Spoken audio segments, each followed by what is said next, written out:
This edition of FedGov Today with Francis Rose is sponsored by Censys.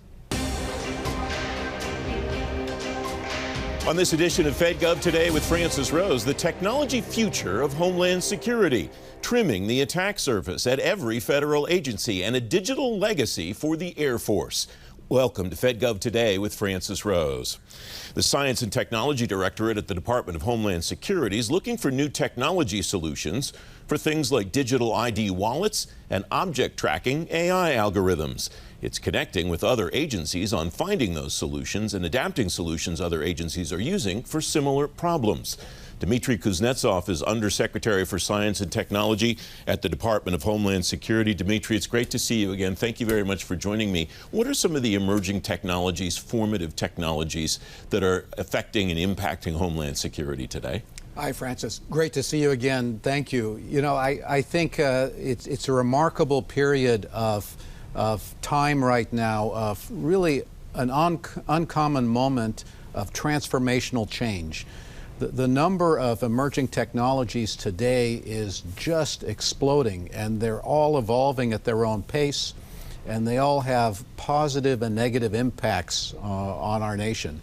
You know, as you step back, we're 20 years into a DHS mission that started 9/11 due to those tragic events, and science and technology has been an important part of that mission. But I would say in the last 20 years, the role of technologies has been fundamentally changed. Today, it is embedded in everything we do, and we have to think about it in terms of how to respond to the challenges in this changing world. I see two kinds of challenges. On one side, it's this world of AI, it's quantum technologies, it's unmanned systems, it's additive manufacturing and gene editing. On the other side, it's the fact that the world itself is changing around us in ways that is hard to understand.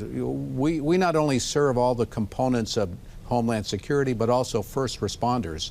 Today, with wildfires, extreme weather events, how to prepare people for the kinds of situations we have not experienced before is also a technology challenge. So it cuts across everything we do, and looking for solutions is a very important part at the core of S&T. This is maybe more an existential question or philosophical question than a tactical question, but how does one seek technology when one is not sure what the landscape will look like at some future point, the way you just described, with a series of events happening over the last 10 years and not necessarily predictive of what's coming in the next 10? That is exactly the right question to ask.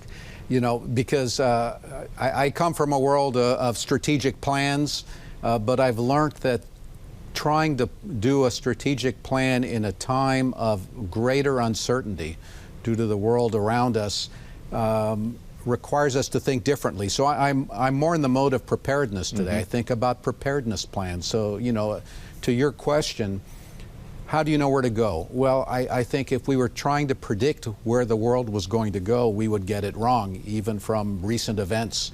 And so you have to build in some type of flexibility into the way you work so that you can be prepared, so you can turn on the dime. And part of that is how you work with the private sector, how you work with companies, how you innovate when pockets of great ideas are found in many small companies.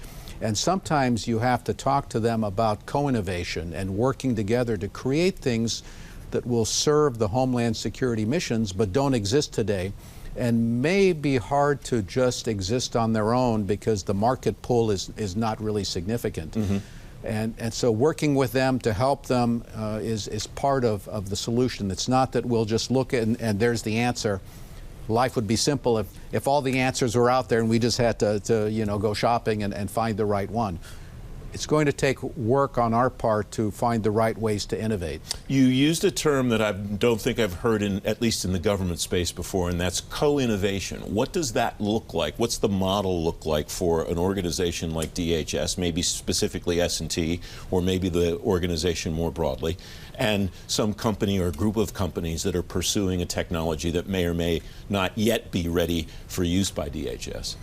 When I think of emerging technologies, I think kind of this broad spectrum of tools, and it might be that there is something in AI or an edge device or generative AI today, and maybe there's something in an unmanned system or a technology like that, and maybe there's some kind of quantum technology for navigation that would help, and so on. And the innovation typically happens in these narrower domains in really innovative small companies here and there. And the challenge we have is, how do you get all of these guys to think about working together to deliver a product that is probably not on their roadmap?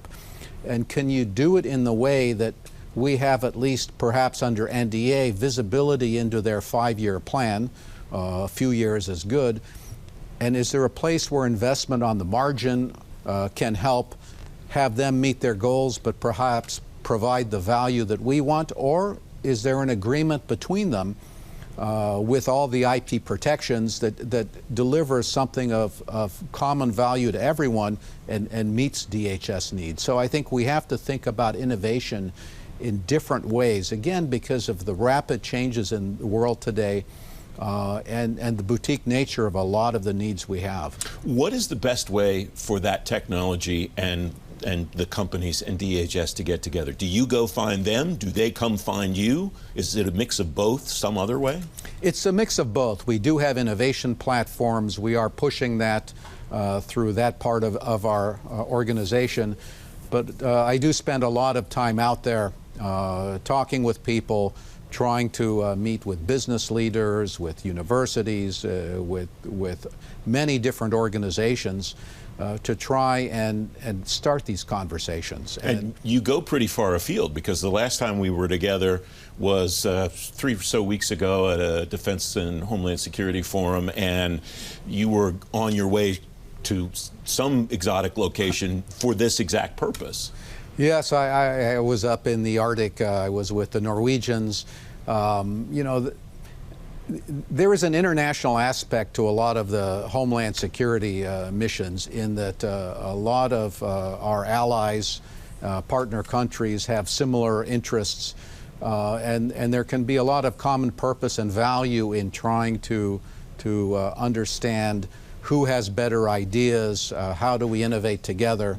And so I do find a lot of value both within the country and with the partner countries. You know, I would say U.S. borders don't end physically at the edge of the map, but they extend into the countries where we have, you know, strong bandwidth and people and cargo and other communications come in and out of. And so the U.S. equities are broadly global in that way. And so Homeland is also global in that way, and so talking with our partners is an important part of this. And that actually ties with what I wanted to ask you about next, which is one of the things that we talked about a couple of weeks ago was your interest in building kind of an innovation ecosystem across not just U.S. DHS, but with partners and allies in other countries, state and local. You talked about the first responder work that you do. Yeah. What does that look like in a mature state, do you think, Dimitri?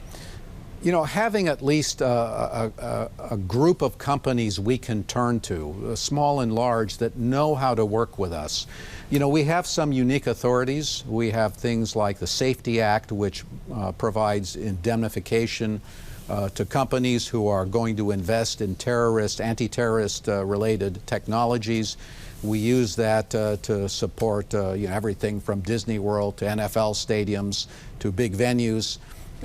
Because these are places where there is an integration of technologies, and so solutions for those kinds of venues requires partnership across many companies in the model that we are trying to do as well.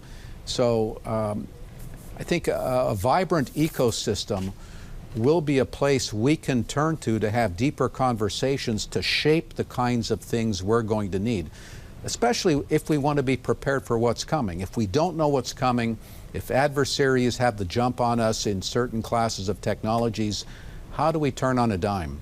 We have to build in this kind of plug-and-play attitude for solutions that allow us to be more versatile, and that takes a vibrant ecosystem will have that built into it. Dimitri Kusnezov, thanks very much for joining me today. I really appreciate your time. Thank you. My pleasure. You can read more about the technology Dimitri talked about at fedgovtoday.com. Coming next, trimming the attack surface at every federal agency. FedGov Today with Francis Rose continues in a moment.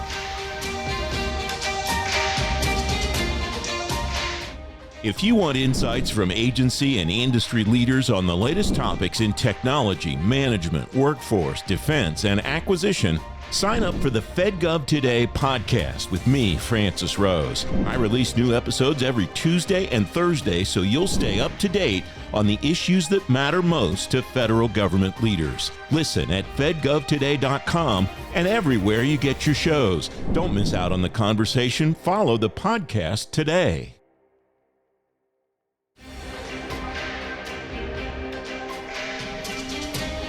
Welcome back. A new directive from the Cybersecurity and Infrastructure Security Agency is aimed at trimming the attack surface bad actors can target with cyber hacks. Binding Operational Directive 23-02 includes deadlines for agencies when they discover certain kinds of intrusions. Todd Helfrich is Vice President for Federal at Censys. Todd, welcome. Thanks for coming on the program. What's included here? Thanks for having me on the show, Francis. Relative to DHS Binding Operational Directive 2302, it's really focused on understanding the vulnerabilities and exposures that are available to the adversary from the external internet. A lot of organizations have focused on it for years at inside out, right? Securing, providing a layered defense. We call it defense in depth in industry. But there's been a lack of focus on the external assets. And over the last 2 years of COVID, we've had the single largest modernization effort across the federal government, where we've created a remote workforce. We have created applications that are available via the cloud. We have developers that are developing new and advanced applications to automate for the government. That challenge, right, has created an attack surface that organizations lack visibility to. Binding Operational Directive 2302 is really centered around finding the most critical management interfaces and management protocols on the internet to help eliminate those vulnerabilities that are known to be taken advantage of by the adversary. How does that trim the attack surface, and what are the concepts that federal leaders should be thinking about regarding that, changing that attack vector? Yeah, great question. One of the challenges that organizations have is understanding their assets. We have multiple different service providers, we have hybrid cloud environments, and this cyber hygiene issue that we need to focus on has been centered around eliminating vulnerabilities across our attack surfaces. There's a protocol or a framework that's known as a MITRE ATT&CK, pre-attack. Many folks are familiar with MITRE ATT&CK, but pre-attack is really centered around adversaries' reconnaissance that they're performing on an organization or target. And our adversaries are highly motivated. Utilizing that MITRE ATT&CK framework, pre-attack framework, really helps identify those assets that and processes that the adversary goes through that organizations need to work on fine-tuning or eliminating. The reason why DHS focused on this is because these are low-hanging fruit for the adversary. Having management interfaces accessible on the internet, easily compromised by the adversary. They're constantly researching deep and dark web, trying to own VPN infrastructure to take advantage of our critical infrastructure across the United States. It's not just a government agency, it's our infrastructure. And there's a number of organizations that are doing some good work for us. The gold standard for this, the thing that people have aspired to, both in industry and government for years, has been how do we get ahead of the bad guys and not to perform offensive operations, but to get out of the reactionary and move to the proactionary.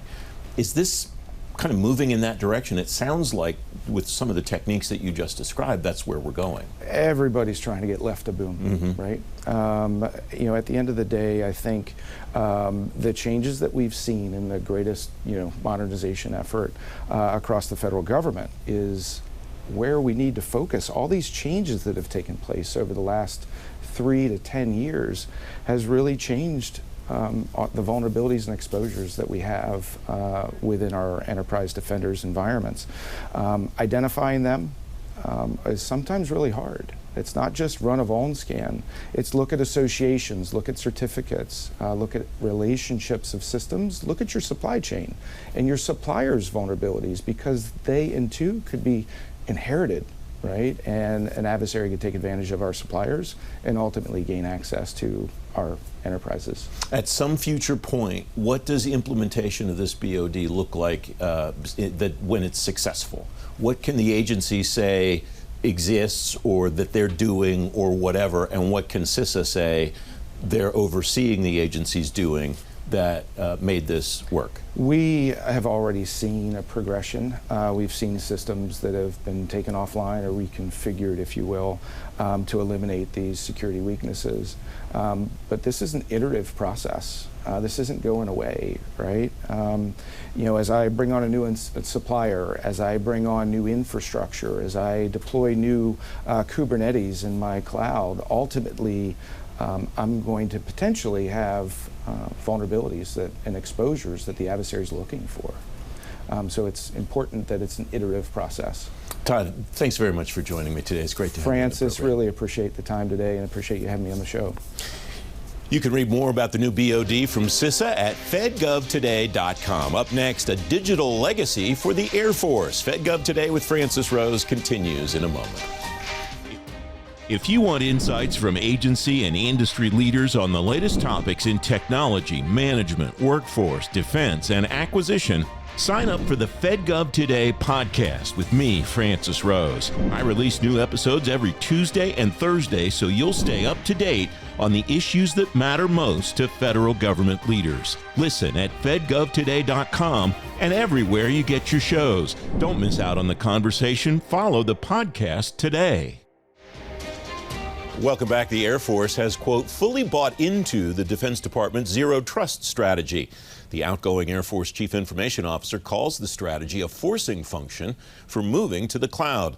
Lauren Knausenberger recently stepped down as CIO of the Air Force. Lauren, it's great to see you. Thanks very much for joining me. What do you mean by fully bought into zero trust? What does that mean from both a tactical perspective and a strategic perspective? First, always great to see you, Francis. And what I mean by that is that in every way, the department has bought in, both in terms of support for the strategy, support for the warfighter, as well as support from DoD.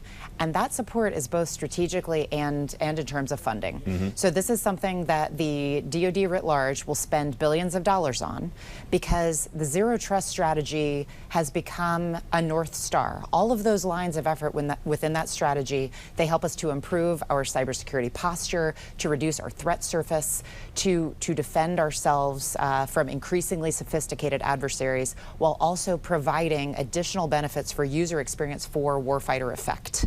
And so one thing that was wonderful for me to see as a CIO and as a person who's passionate about technology is folks that used to be not as excited about technology are very excited about zero trust. If you walk around the Department of the Air Force and you pick any general, they can probably speak to you intelligently about zero trust and how it's going to help their mission. And in fact, zero trust was the first time in my tenure within the Department of Defense that I saw it listed as something that is most dear to a future fight. Because we do need to protect our assets, our warfighters. There's increasingly a cyber battlefield that we have to defend, and it all comes together and converges upon mission effect. I know you joined the department 2017. The first time we got together was shortly after that at an AFCEA event. What's different about the posture from an IT perspective of the Air Force today than it was when you joined, or than it was when you became CIO in 2021? So much. I look back to 2017, and one of the first meetings that I went to, it was up in Boston, and I remember hearing from some of the airmen, because even in being in senior positions, I wanted to hear directly from the airmen what was in their way, and then later the Guardians when we had the Space Force. And I was hearing, man, we're wasting hours every week clearing out our inboxes, because the inbox limits were measured in megabytes at the time. And the first meeting I was in, I remember one of the generals sitting back, and I just said, what is up with these email box limits? And the question I got was, do you know how expensive a terabyte of data costs? And that was in 2017. Yeah. And so, you know, being maybe a little bit flippant, I said, well, I pay $1.99 a month. What do you guys pay? And it was very funny. There was a young airman in the back that laughed for a minute and then kind of got very straight. But it was actually, it was a perfect learning moment for everyone, that our idea of what big data was very, very out of touch with the times. Mm-hmm. And if you look back at that anecdote and you see where we've come years later, where we have enterprise collaboration tools, data is now cheap. We measure data in petabytes and exabytes, and in terabytes if we're talking about personal usage. We have gone from cloud being a buzzword to cloud being a default modus operandi, being able to optimize for features and for consumability and for cost. DevSecOps in 2017, people didn't know what it was in the Department of Defense. And then we had the early days of Kessel Run smuggling DevSecOps into the Department of Defense and really creating the cybersecurity accreditation mechanisms that made that scalable. And that led to software factories being able to deliver capabilities to the warfighter. One of my favorite stories was early on with Kessel Run, where they literally deployed one app for in-air refueling that ended up saving us $250,000 a week in fuel out in the Middle East, and then about $1 billion a year on wear and tear on our air platforms. And just from there, people saw, wow, this isn't just people playing with tech. This is people delivering real capability to our warfighters very quickly, and it has a measurable warfighting and business impact. And from there, we had folks contributing to open source code as well, and leveraging open source code with appropriate guardrails, and really bringing some of the best of the government into making that code more secure. We've embraced the hacker communities since that time. Ethical hackers can hack us. We actually, when we invest in that type of event, we also contribute back things that they find in open source code that we find to the code base. So there's just a feeling of goodness and collaboration. We launched Digital University because we wanted to, I used to joke it was about the movie Under Siege, where Steven Seagal, he's the cook, but he saves the world from terrorists. Mm-hmm. No matter what you were hired for, maybe you were the cook. You could be our greatest cyber ninja. You could be an incredible coder. We wanted to democratize access to that education through Digital U, and we actually have had some pretty incredible people that were not hired for their cyber skills solve some amazing problems using code. And so that has been really empowering, and we have the data to show now exactly where those capabilities and gaps are in our force. So just really, I would say the whole paradigm has shifted. But probably the biggest thing from an enterprise perspective is learning how to be an enterprise. I would say before COVID, if you were in a room full of senior people, people would say collaboration tools. Do we need those? That sounds like gold plating. All the kids are like, come on, give me collaboration tools. Yeah. But so enterprise collaboration tools, wanting to buy into enterprise services that work, and the technologists having a true seat at the table, people knowing that it's driving business and warfighting outcomes. So I have a list of things that happened during your tenure that you were involved with very heavily: the collaboration tool implementation, AFWorks, Kessel Run, the Hack the Air Force efforts.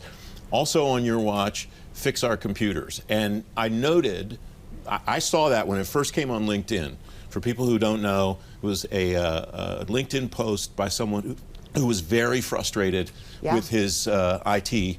And you were one of the first people that posted on that. You got to that right away. What happened after that, in the Air Force at least, to address those kind of very basic issues that people were having? And you kind of referred to it earlier when you talked about the people trying to empty their inboxes. Same idea, right? Absolutely. So yes, that was now Major Michael Kanan, and we have stayed in close touch. He actually has been really, I'd say, a key advisor during my time in the Air Force. Very passionate.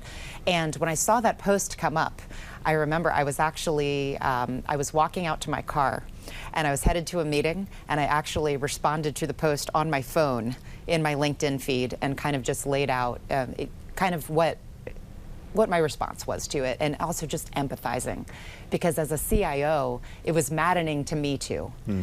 Some of the things that even my predecessors had pushed through to work for airmen.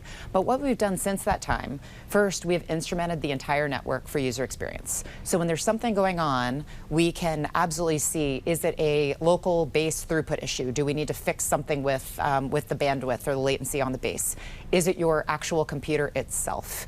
Is it something with the way that we're routing the traffic? And so we were able to instrument the entire network and use that data to make that next investment. And it was very powerful. And we did find, and this is counterintuitive, you know, with all of the things we have in our network, that the actual computer itself, when the department went to Windows 10, I think it was actually around 2017, maybe a little bit earlier, that they bought underpowered machines. And then with all the regulations for all the cybersecurity requirements, it was sucking the souls out of the machines. So we had to do two things. First, simplify that profile, which we have done. And second, make sure that people were getting machines that were capable of actually giving people the basic tools they needed to do their jobs. And so we've continued to invest in that. It still has a ways to go, but the user experience points have risen 20-fold at least over the last 2 years. And since Mike's post, I want to say, actually no, I think it's been about 25 points since Mike's post. We have about a minute left. Yes. You're much too young to retire. I know you're going to take some time off. Then what? So, oh, you took away my maneuver room there for my pretending to be retired for 4 months. No, you're not going to retire. Everybody that knows you knows that you're not going to retire. You're right. You like doing this too much. You're right, I do. So I'll pretend to be retired for about 4 months. I'll take the family to Europe. And then my best guess right now, I'm still trying to figure out what I want, but I'm having some exciting conversations. And if I were a betting woman, probably in the fall, I'll either be doing something that drives technology and strategy for a large company that you've probably heard of, or I will be helping a variety of small companies, probably as an investor and an advisor. And I don't know which way I want to go yet, because I love both avenues. And what they have in common is that I will be able to work a variety of different problems. I will be able to help in problems that I care about. Lauren, it's great to talk to you. Thanks very much for coming on today. Great to see you. You can read more about Lauren's tenure as Air Force CIO at fedgovtoday.com. FedGov Today with Francis Rose is back in a moment.